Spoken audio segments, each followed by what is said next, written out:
مولاي صل وسلم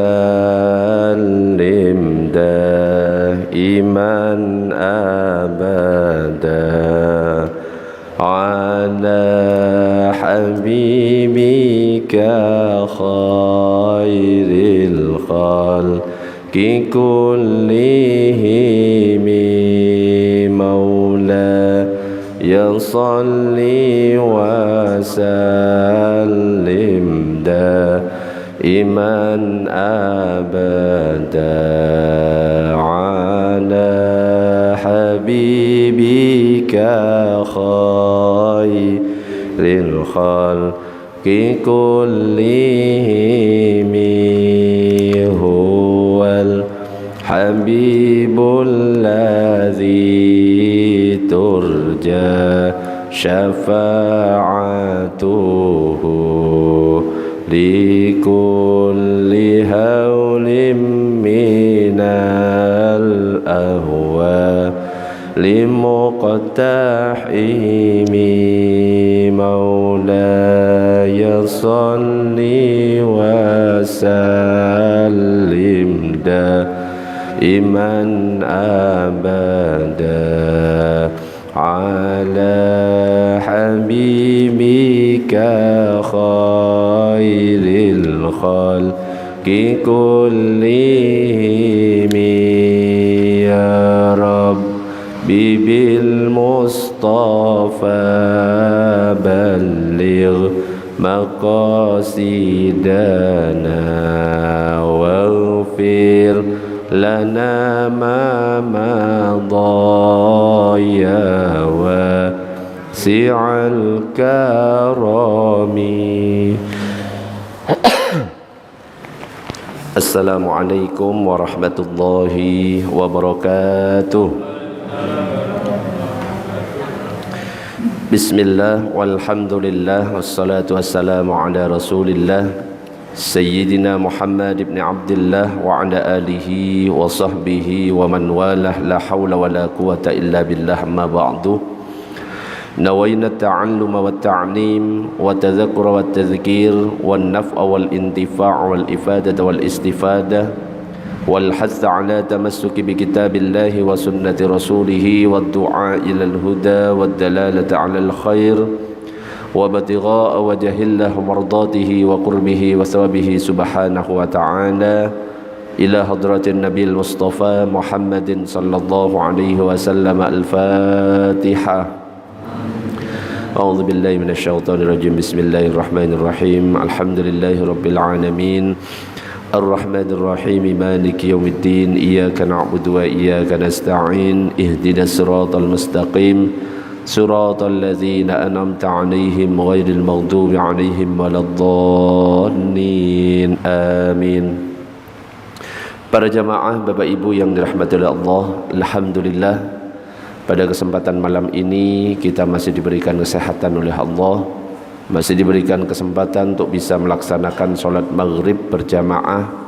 Mudah-mudahan kita senantiasa diberikan kesehatan dan keistiqomahan dalam ketaatan kepada Allah. Amin ya rabbal alamin. Para jamaah Bapak Ibu yang dirahmati oleh Allah, pembahasan kita pada kesempatan malam ini adalah melanjutkan kajian kitab Al-Arba'in An-Nawawiyah, yang mana kita pada kesempatan malam ini sudah sampai kepada pembahasan hadis yang ketiga. Dikatakan dalam hadis yang ketiga, an Abi Abdurrahman Abdullah ibni Umar ibni al-Khattab radhiyallahu anhuma qala sami'tu Rasulullah sallallahu alaihi wasallam yaqulu buniyal islamu ala khamsin syahadati an la ilaha illallah wa anna muhammadar rasulullah wa iqamis salati wa ita'iz zakati wa hajjil baiti wa shaumi ramadhana.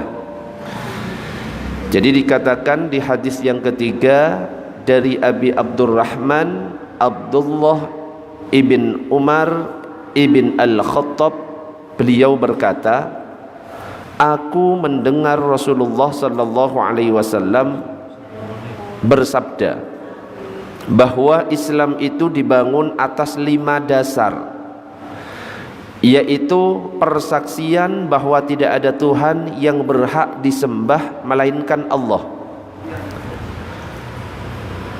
Itu yang pertama. Yang kedua adalah mendirikan sholat. Yang ketiga adalah menunaikan zakat. Yang keempat adalah berhaji. Dan yang kelima adalah puasa Ramadan.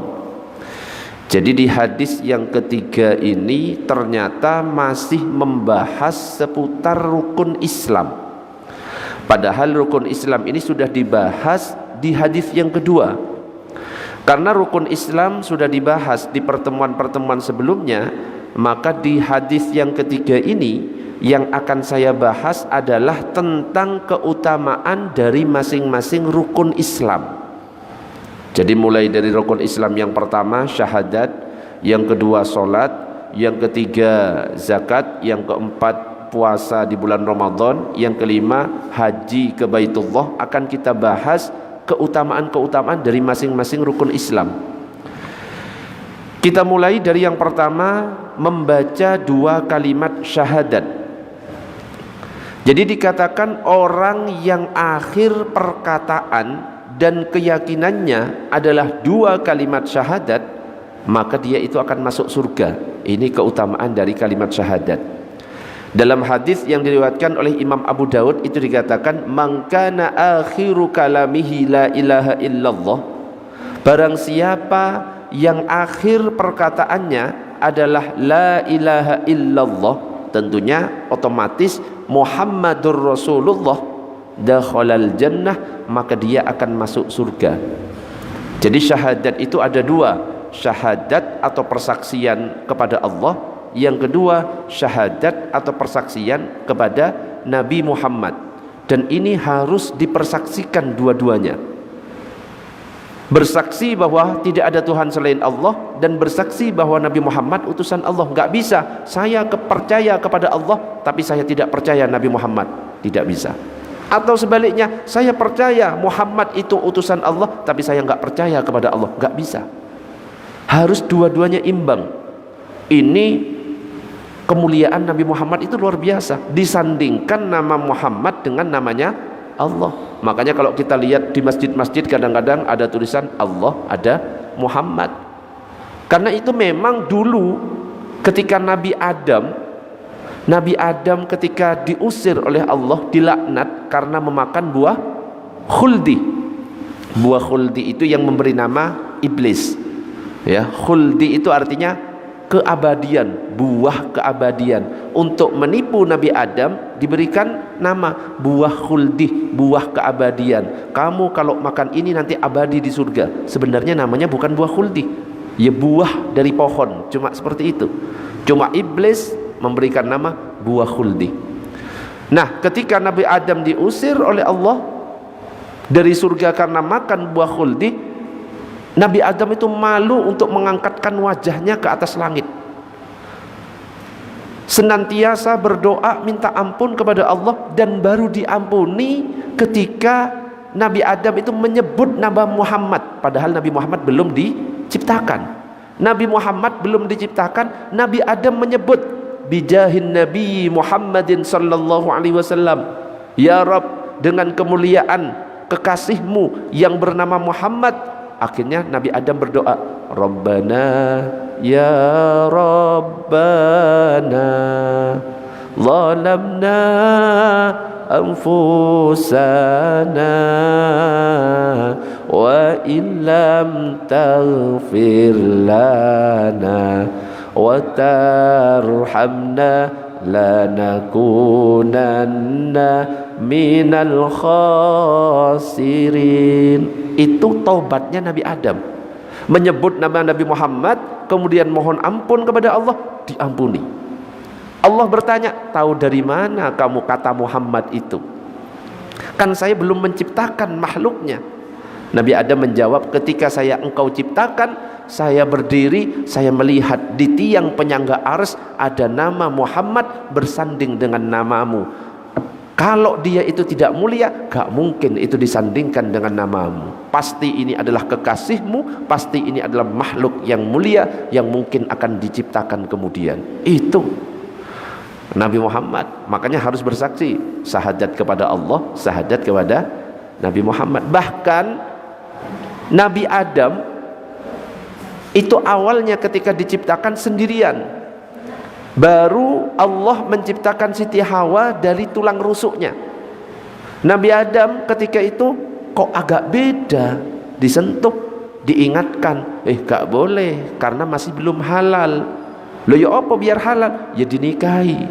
Oh ya siap saya nikahi. Loh ada syaratnya. Apa syaratnya? Syaratnya berikan mahar mas kawin. Jadi ketika Nabi Adam mau nikah dengan Hawa, ada mas kawinnya. Apa? Nanya Nabi Adam, mas kawinnya apa? Bersolawat kepada Nabi Muhammad. Akhirnya diajari oleh malaikat Jibril, namanya solawat Jibril yang biasa kita solawatkan. Sallallahu ala Muhammad, sallallahu alaihi wasallam, sallallahu ala Muhammad sallallahu alaihi wasallam. Itu maharnya ketika menikah dengan Siti Hawa. Sudah bersolawat kepada Nabi Muhammad, padahal Nabi Muhammad belum diciptakan. Jadi luar biasa. Apalagi kemarin kan momen Maulid Nabi. Ya harusnya ya kita ingatkan jamaah-jamaah itu tentang kemuliaan Nabi Muhammad. Beda Nabi Muhammad itu dengan makhluk-makhluk yang lain. Meskipun sama-sama manusia, tapi Nabi Muhammad manusia yang tidak seperti manusia biasa. Muhammadun la kal basar, basyarun la kal basar, bal huwa kal yakut bainal hajari. Muhammad ini adalah manusia yang tidak seperti manusia biasa. Ibaratnya batu permata di antara batu-batu. Sama-sama batu, tapi batu permata mulia. Itu Nabi Muhammad. Bahkan kalau Nabi Muhammad berjalan, awan mengikuti di atas. Untuk apa? Menaungi Nabi Muhammad. Beda nek Pak Didik jalan ya, tiba-tiba awan ngikut di atas. Kira-kira menaungi atau gimana? Iya, hujan Pak Didi ya. Nabi Muhammad ketika berjalan, binatang-binatang kecil yang melata, jangkrik, kalajengking, nyiumi bekasnya. Apa? Nyari berkahnya Nabi, jejaknya diciumi. Ya, kalau kita jalan kok tiba-tiba ular ngikuti di belakang, kalajengking ngikuti, itu cari mangsa, bukan cari berkah. Nabi Muhammad ketika berjalan, pohon-pohon nunduk semuanya. Untuk apa? Memberikan salam. Assalamualaikum ya Rasulullah. Nah, kita jalan, pohon nunduk, bukan ngasih salam, tapi mau roboh. Itulah Nabi Muhammad sallallahu alaihi wasallam. Allahumma shalli ala sayyidina Muhammad. Rasulullah sallallahu alaihi wasallam bersabda, "Wa yakhruju minan nari man qala la ilaha illallah wa fi qalbihi waznu dzarratin min khairin." Dan akan dikeluarkan dari neraka siapa yang mengatakan la ilaha illallah Muhammadur Rasulullah dan dalam hatinya ada kebaikan sebesar biji sawi. Jadi kalau kita di hati kita ada kalimat la ilaha illallah Muhammadur Rasulullah, insya Allah jaminannya tetap surga.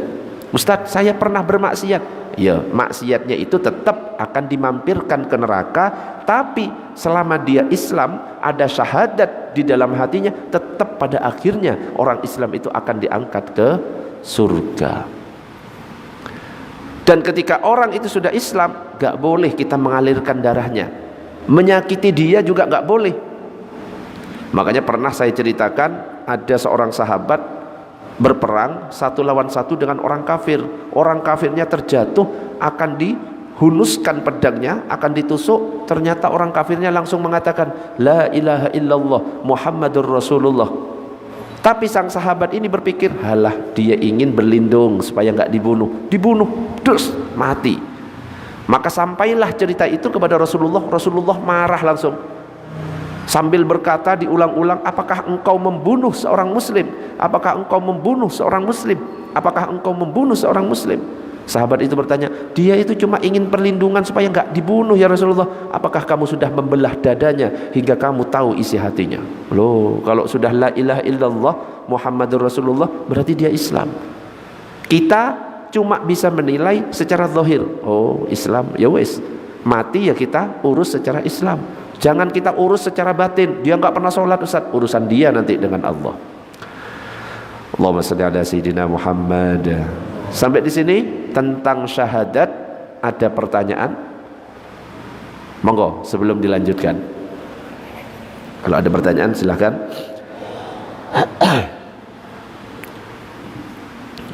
Monggo silakan Mbah.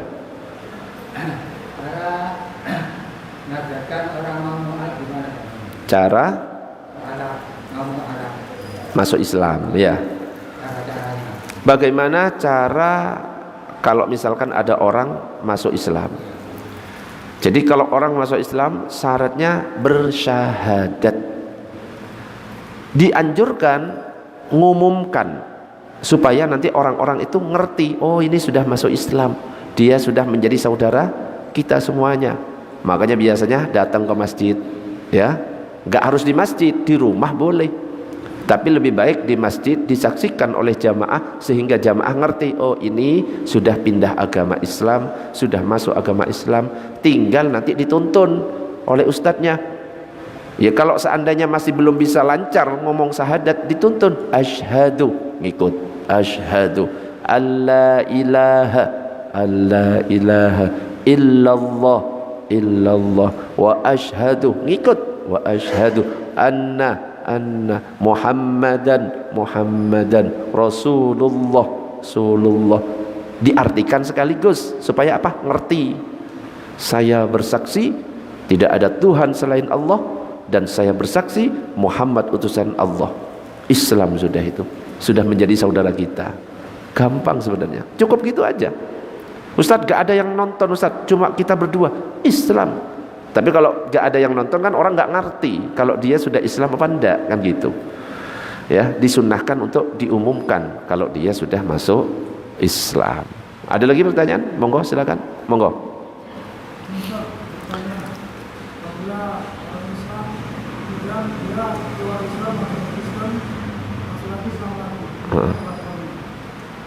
Bagaimana? Terus murtad, ya keluar, habis itu taubat masuk Islam lagi. Nah ini bagus. Ada orang Islam kemudian dia murtad, keluar pindah ke agama yang lain, setelah 1 tahun mungkin sadar, taubat masuk Islam lagi. Apakah boleh? Boleh. Tapi ingat, selama murtad dia punya tanggungan kewajiban yang harus diganti. Jadi selama 1 tahun dia murtad, ketika dia sudah masuk Islam lagi harus diqadha. Dihitung, ya.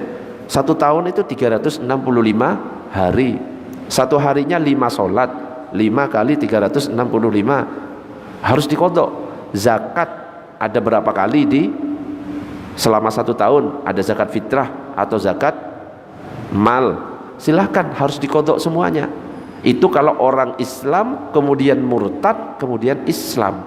Berbeda dengan orang yang awalnya non muslim kemudian dia masuk Islam. Apakah perlu mengqadha? Enggak perlu mengqadha. Bahkan justru dikatakan sebagai orang yang baru lahir. Enggak perlu mengqadha kalau dari non muslim ke Islam. Tapi kalau dari Islam murtad kemudian Islam, wajib mengqadha selama dia murtad. Gitu. Ada lagi pertanyaan? Monggo silakan. Monggo.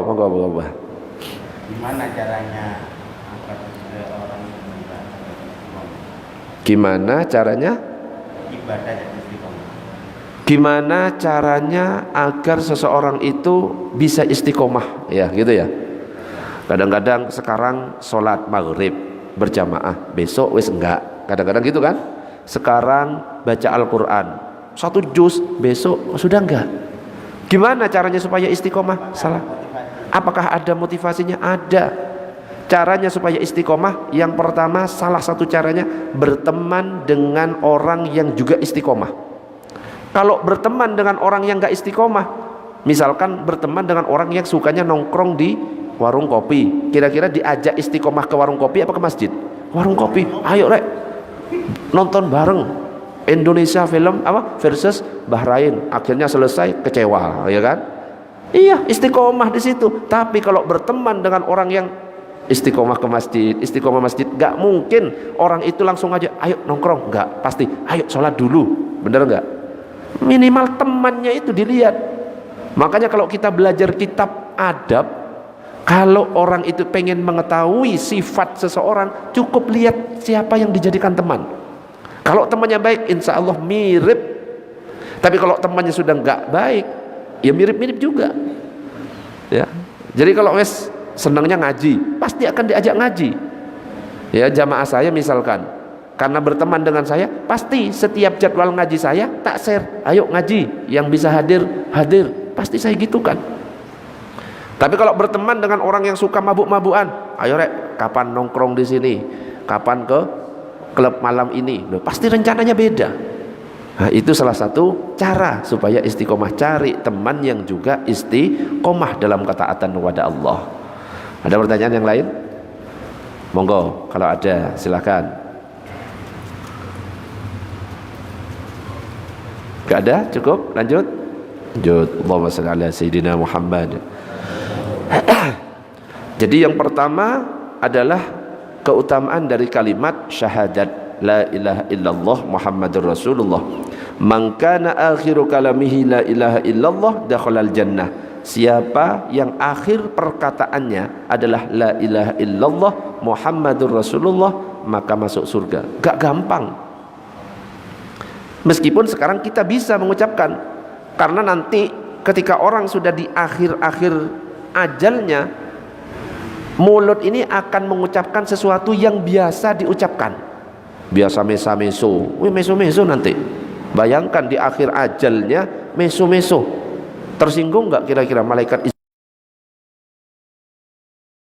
Makanya biasakan basahi lisan kita ini dengan zikir la ilaha illallah, la ilaha illallah. Nanti akan dengan sendirinya di akhir hidup kita yang mengucapkan itu. Itu yang pertama.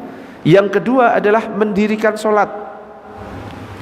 Jadi sholat ini adalah perbuatan atau amal yang nanti akan dihisab pertama kali oleh Allah di hari kiamat. Makanya ada hadis yang diriwayatkan oleh Imam Tirmizi, inna awwala ma yuhasabu bihil abdu yaumal qiyamah min amalihi salatuhu. Nanti pada hari kiamat yang akan dihisab oleh Allah dari amalnya seorang hamba itu adalah salatnya. Salat yang dilihat. Fa in saluhat faqad aflaha wa anjaha. Jika sholatnya sudah baik, maka ia akan beruntung dan selamat. Karena kalau sholat sudah baik, kan ada ayat yang berbunyi innas sholata tanha anil fahsya'i wal munkar. Sholat bisa mencegah dari perbuatan keji dan mungkar. Sholat baik pasti nggak akan ngegibah. Sholat baik pasti nggak akan mencuri. Loh Ustaz, ada orang sholat tapi sih gosip terus, ngerasani terus, berarti sholatnya belum baik. Bukan sholatnya yang salah, tapi dia ketika melakukan sholat masih tidak sempurna. Tapi kalau sholat sudah sempurna, tanha anil fahsya'i wal munkar, akan membuat dia itu tercegah dari perbuatan keji dan mungkar. Wa in fasadat faqad khaba wa khasira. Jika sholatnya rusak, maka dia akan rugi dan tidak beruntung. Oleh karena itu ya jaga sholat kita ini. Lebih-lebih kalau kita bisa melakukan berjamaah. Kalau berjamaah kemungkinan besar diterimanya lebih besar. Karena satu makmum dengan satu makmum yang lain, jamaah yang lain itu akan saling melengkapi. Gak mungkin seseorang itu dari awal takbiratul ihram sampai salam husuk semuanya, mungkin enggak? Ya kalau enggak tingkatannya wali Allah, ya gak bisa. Kayak saya tetap ngelamun ke sana, ngelamun ke sini. Nah, ketika berjamaah itu bisa saling melengkapi.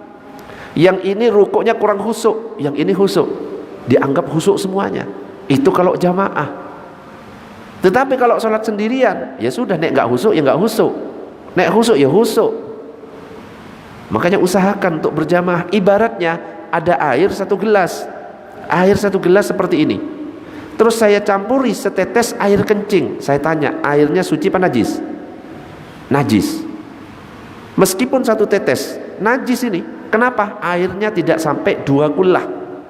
Tetapi ternyata ada air satu gelas seperti itu banyak sekali, 500 gelas ditetesi kencing semuanya, najis semuanya, dijadikan satu dalam satu bak. Ternyata ukurannya menjadi 2 kullah atau lebih. Itu langsung berubah, gak najis lagi, tapi langsung berubah menjadi suci. Begitu juga dengan sholat berjamaah. Dilanjutkan di sini, fa in taqasa min faridatihi syai'un qala ar-rabbu azza wa jalla unzuru hal li'abdi min tatawwu'in fayukammala biha man taqasa minal faridati summa yakunu sa'iru amalihi ala dzalik.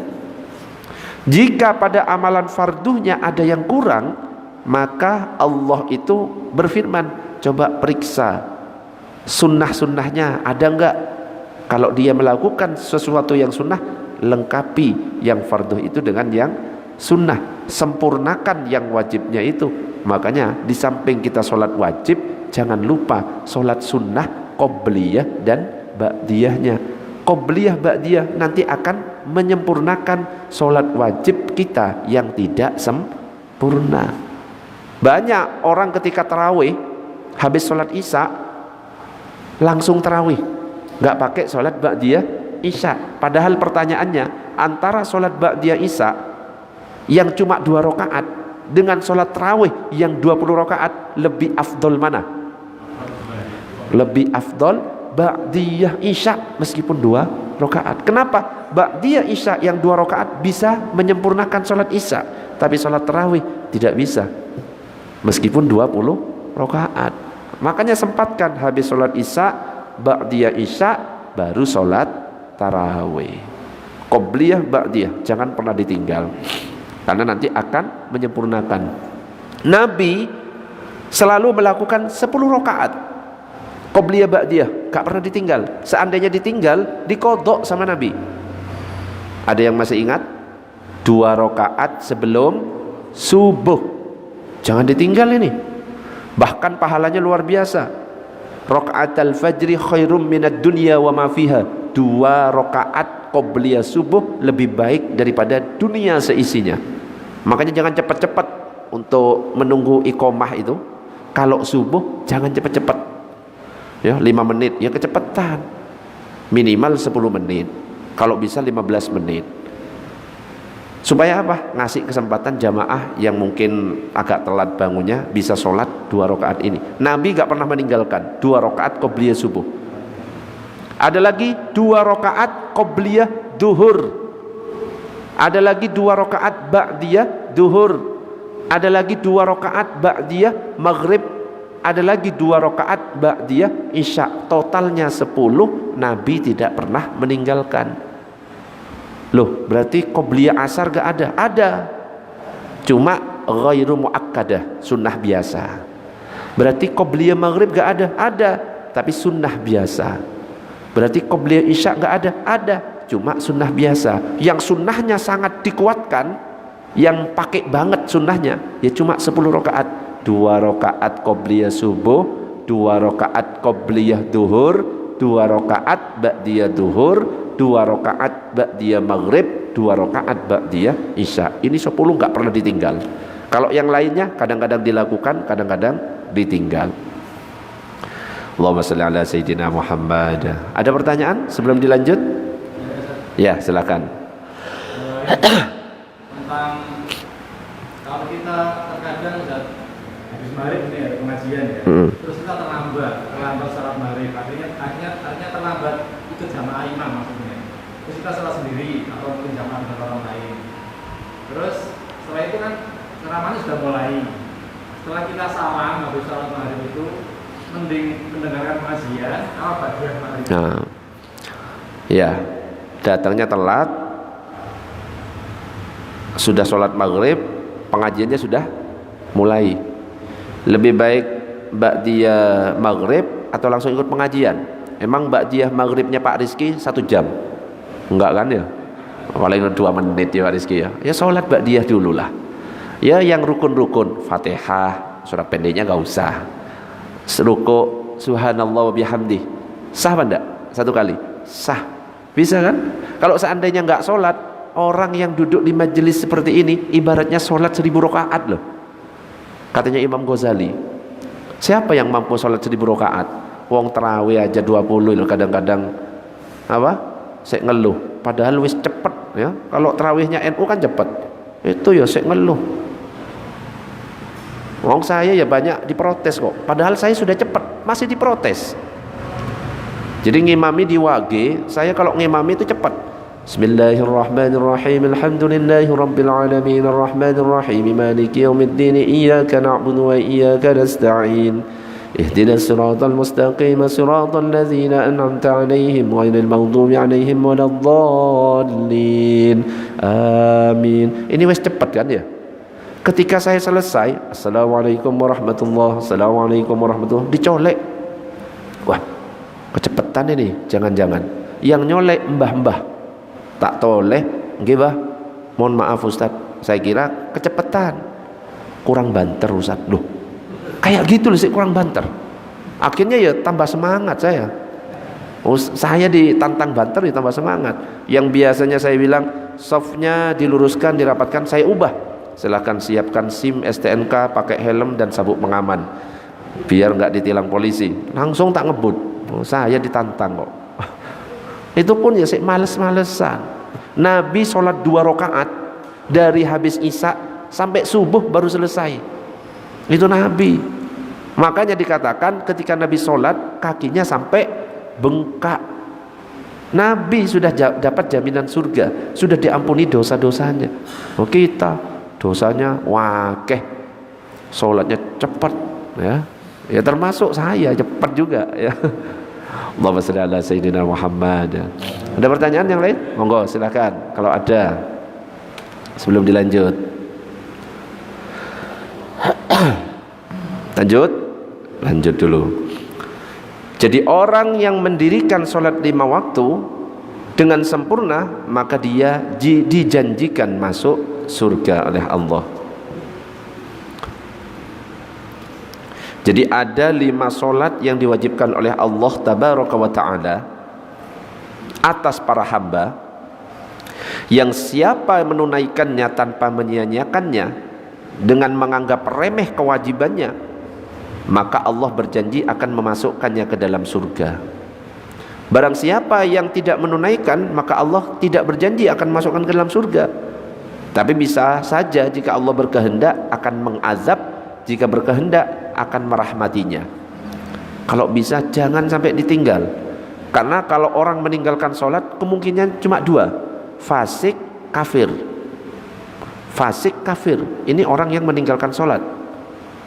Kalau dalam mazhab Syafi'i, orang meninggalkan sholat dirinci jadi 2. Kalau dia meninggalkannya karena males, tapi dia meyakini sholat ini wajib, cuma saya males ya, saya sibuk, itu fasik, dianggap sebagai pelaku dosa besar. Tetap statusnya Islam, tapi nanti siap-siap kalau dia tidak bertaubat akan disiksa nanti di neraka. Berbeda dengan orang yang gak sholat tapi langsung mengatakan sholat itu wis gak wajib buat saya, itu langsung murtad, kafir. Kalau ada orang yang murtad seperti ini, ketika dia meninggal karena statusnya sudah bukan Islam, tidak perlu dimandikan, gak perlu dikafani, gak perlu disolati, biarkan sampai kayak gitu. Itu kalau dalam mazhab Syafi'i.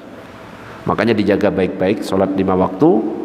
Kalau bisa lengkapi dengan qobliyah, ba'diyah. Itu yang kedua.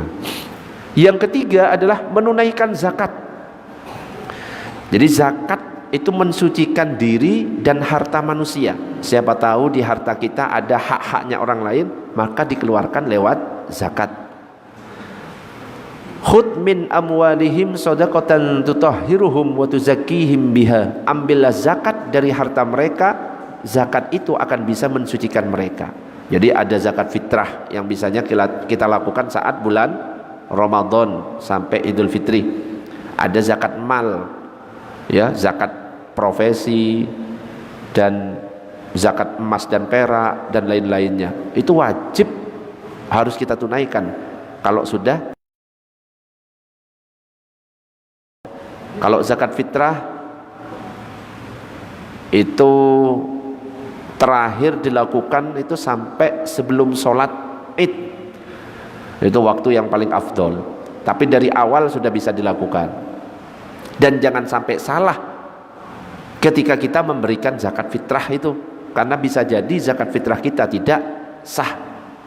Harus diberikan ke mustahik zakat, orang yang berhak menerima zakat, fakir, miskin, mu'allaf, gharim, dan lain-lainnya. Itu ada 8 golongan. Makanya kalau ada orang, ini zakat mal saya untuk pembangunan masjid, boleh apa enggak? Zakat mal untuk pembangunan masjid, boleh apa enggak? Gak boleh. Gak boleh. Kenapa? Pembangunan masjid tidak termasuk 8 golongan. Masjid tidak termasuk 8 golongan. Fakir, mana masjid fakir? Miskin, mana? Bukan ini. Mu'allaf, bukan. Gharim, orang yang punya utang, bukan. Fisabilillah itu orang, bukan bangunan. Makanya kalau ada orang ngasih zakatnya untuk pembangunan masjid, jangan diterima. Oh enggak, masjid tidak menerima zakat mal. Kalau zakat mal silahkan berikan kepada 8 golongan, tidak sah. Tapi kalau sedekah atau infak boleh diberikan ke masjid. Jadi beda sedekah, infak, zakat. Zakat khusus 8 golongan. Tapi kalau sedekah, infak boleh untuk orang, boleh untuk membangun masjid, musalla, pondok pesantren, boleh. Allahumma shalli ala sayyidina Muhammad. Ya, nanti akan kita bahas lebih rinci tentang zakat fitrah ketika sudah menjelang masuk bulan Ramadan, supaya nanti nggak salah. Karena panitia ini statusnya kalau di sini amil syar'i atau panitia? Hah? Panitia. Amil beda dengan panitia. Kalau amil zakat boleh menerima zakat, jadi berhak dapat zakat fitrahnya. Tapi kalau panitia gak berhak menerima zakat. Yang terjadi di mushola-mushola yang membentuk panitia ngambil juga jatahnya, itu tidak sah itu. Ya, jadi harus terdaftar sebagai amil syar'i. Caranya bisa daftar lewat Lazisnu, nanti dapat surat tugas. Jadi amil itu diangkat oleh pemerintah atau kepanjangan tangan dari pemerintah. Jadi kalau yang masjid saya itu dapat surat tugas, ini yang tertulis namanya di bawah ini, catat si fulan adalah sebagai amil syar'i. Nah itu boleh. Tapi kalau panitia nggak boleh. Itu cuma sukarelawan. Bahkan kalau panitia nggak boleh nyampur zakat fitrahnya orang, dicampur, nggak boleh. Tapi nanti akan dijelaskan saat mendekati Ramadan, ya. Ini cuma sedikit saya singgung. Ada pertanyaan sampai di sini? Monggo. Zakat ini setahun sekali, apakah boleh 1 bulan sekali? Zakat ini 1 tahun sekali ataukah boleh 1 bulan sekali? Nah, kita tanya dulu zakat apa yang dimaksud. Kalau zakat fitrah otomatis 1 tahun sekali, nunggu Ramadan. Kalau zakat mal syaratnya 2, nisab, haul. Nisab itu mencapai ukuran. Ukurannya itu ya sudah ada ketentuannya, 85 gram emas. Kalau uang kita terkumpul sekitar ukurannya seharga 85 gram emas dan mencapai 1 tahun, nah 1 tahun, maka keluarkan zakatnya 2,5%. Gak harus nunggu Idul Fitri. Kalau misalkan terakhir mengeluarkan zakat bulan Rajab, ya di Rajab lagi. Kalau bulan Dzulhijjah mengeluarkan zakat, ya 1 tahun kemudian Dzulhijjah lagi. Hah? 1 tahun, karena syaratnya nisab dan haul. Nisab itu ukurannya mencapai 85 gram emas. Haul itu 1 tahun. Gitu. Apakah boleh dibayar 1 bulan? Ya boleh. Kalau memang kita sudah ngitung ini, kalau 1 tahun ini cukup ini, ternyata mencapai 85 gram emas, tak bayar per bulan. Kan ada kadang-kadang langsung dipotong. Tapi kalau ternyata tidak mencapai, jadi sedekah, jadi infak. Misalkan ada orang setiap bulannya gajinya 10 juta. 10 juta kita hitung 1 tahun berarti berapa? 120 juta. 1 gram emas berapa? Anggap 1 juta biar gampang. Ukurannya 85 gram emas berarti berapa? 85 juta. Berarti 1 tahun kan melebihi 120 juta, melebihi harga 85 gram emas, maka dia wajib zakat 2,5% dari 120 juta tadi. Bingung kan? Nek bingung ya harusnya ada tulisannya, ada papannya, jadi ditulis. Ngitung-ngitungnya ada, gitu.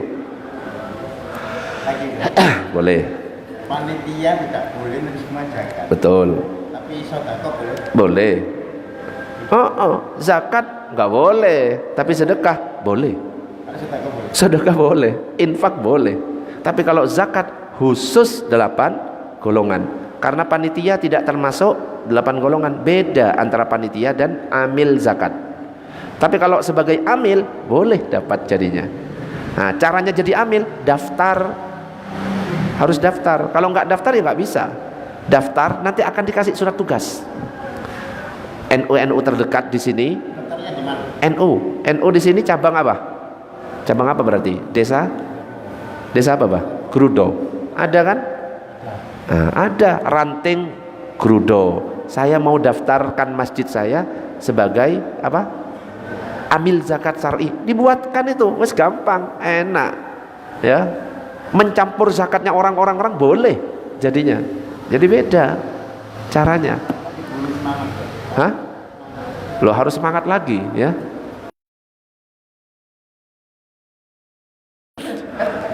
Monggo, ada pertanyaan yang lain? Ya, siapa dulu Pak Didi, monggo. Yang dikatakan yang menerima zakat kan 8 golongan. Ya. Terus seperti misalkan Khotib, Bilal. Apakah termasuk fi sabilillah gitu ya? Fi sabilillah itu termasuk mustahik zakat. Orang yang berhak menerima zakat. Apakah khotib, takmir, ustadz, kiai termasuk fi sabilillah? Ada 2 pendapat. Apa ya? Iya, kobongan ya. Ada 2 pendapat. Pendapat yang kuat kalau dalam mazhab Syafi'i yang disebut fi sabilillah itu sebenarnya orang yang berperang, berjihad melawan orang kafir tanpa digaji, itu yang namanya fi sabilillah. Itu bisa dicek dalam kitab Fathul Mu'in, bisa dicek dalam kitab Fathul Qorib, bisa dicek dalam kitab Tafsir Jalalain. Jadi khotib, kiai itu nggak berhak kalau menurut definisi itu. Tapi ada pendapat qaul dhaif, lemah, yang mengatakan kiai, takmir, khotib, tukang azan, marbut masjid berhak menerima zakat. Makanya kita husnudzon, namanya ilmu fikih pasti pendapat banyak. Kalau ada yang mengatakan oh kiai nggak berhak menerima zakat, berarti pakai pendapat yang kuat dalam mazhab Syafi'i. Oh kiai boleh, oh berarti pakai pendapat yang kedua yang lemah dalam mazhab Syafi'i. Nah, kalau saya nerangkan ke jamaah, pasti saya mengatakan kiai tidak berhak menerima zakat fitrah, karena pendapat yang kuat memang nggak dapat, tidak termasuk fisabilillah, kecuali kiai yang fakir, dia dapat zakat karena kefakirannya. Kecuali kiai yang miskin, dia dapat zakat karena kemiskinannya. Tapi di rumah saya pondok, kiai, takmir dapat. Tapi saya nggak nyalahkan. Kenapa? Karena ada pendapat ulama yang mengatakan boleh. Itulah ilmu fikih. Ya. Kalau di sini sudah Kebiasaan dapat. Ya berarti pakai pendapat kedua, gitu ya. Berarti pakai pendapat kedua. Ya tinggal nanti disepakati lagi ya. Silakan Pak Rizky. Jadi kalau misalkan gaji 10 juta kali 12 bulan dan 20 juta, berarti wajib zakat mal. Zakat mal Itu kan belum dikurangi pengeluaran. 10 juta itu apa? Sekolah dan lain-lain. Ya. Apakah perlu dikurangi? Ada dua cara. Ngeluarkan zakat dengan cara bruto, dengan cara neto. Kalau pengen aman, bruto tanpa dikurangi, langsung di 2,5%. Kalau memang mau pakai pendapat kedua, karena utangnya wakeh, pakai cara neto, dikurangi 120 juta itu kurangi cicilan mobil, cicilan rumah, cicilan utang iki, akhirnya tinggal 2.000, wis gak wajib zakat jadinya. Ya, ternyata ya ada dua pendapat, mau pakai bruto apa neto, terserah. Kalau saya pakai yang mana? Tak kurangi utang semuanya, pakai yang neto. Ya, kalau mau yang aman, bruto tanpa dikurangi dulu, langsung 2,5%-nya. Kalau saya tak kurangi cicilan mobil, cicilan rumah, utang ke ini, sisanya berapa? Apakah nyampe 85 juta? Oh, nggak nyampe, nggak wajib. Dua cara. Ada pertanyaan? Lanjut. Kurang berapa menit? Nanti tiba-tiba adzan. Oke, lanjut. Yang keempat adalah haji ke Baitullah. Orang yang menjalankan haji dan memperoleh haji mabrur maka akan masuk surga. Al-hajjul mabrur laisa lahu jazaa'un illal jannah.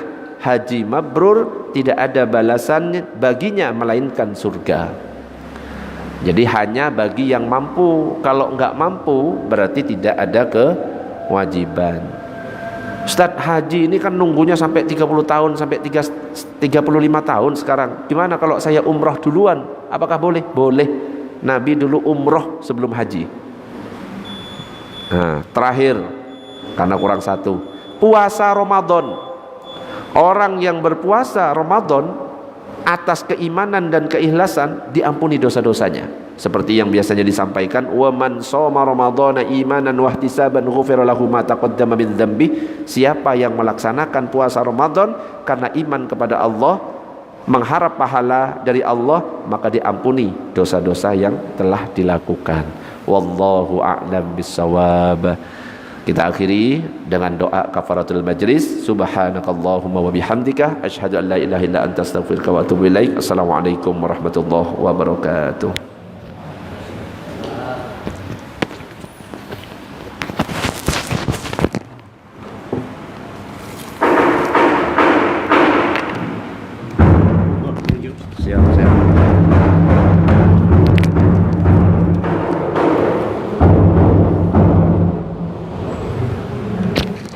Allah